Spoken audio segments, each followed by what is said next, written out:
you need to pick a class. Class is important. I could go through the classes quickly. So firstly, we'll talk about the mage.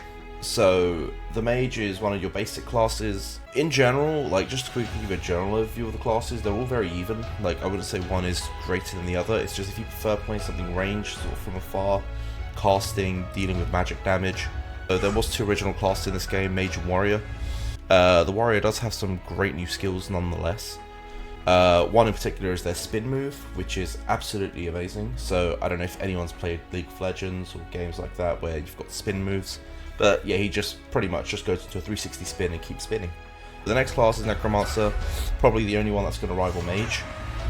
So what Necromancers do, they get to summon little spirits. The spirits can fight for you, so you kind of summon spirits, they will do all the fighting. You have a few skills that you can cast, but it's mostly controlling them.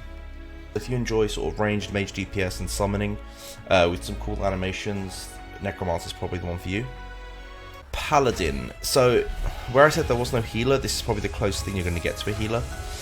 You've got revive skills, so you can pick up fallen allies. Paladin has a lot of bursts, so out of all the classes it would have the highest burst DPS.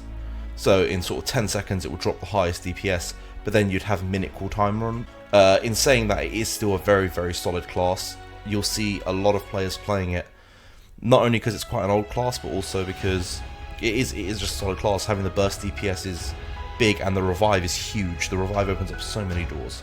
Right, next we have Vampire. Vampire is a melee physical damage dealer. So you'll find that Vampire probably kills bosses, I want to say the best, almost the best. They have a penetrate skill, so you can kind of penetrate through your enemy's armor, which kind of ups their sort of boss damage a bit more. Next I'm going to move on to Shadow Knight. So like Vampire, again a melee class, they give armor and shields to their team, so they provide a lot of utility. If they were geared up almost identically, so if we geared up a Vampire and a Shadow Knight identically, the Vampire might do sort of 1,000 more damage, but then the shields that you'd be getting from the Shadow Knight. And the last one we're going to talk about is the Ranger. So the Ranger is the only class that's actually locked. A Ranger tends to hit a little bit more than almost any other class. So in terms of boss killing, this might be the best class.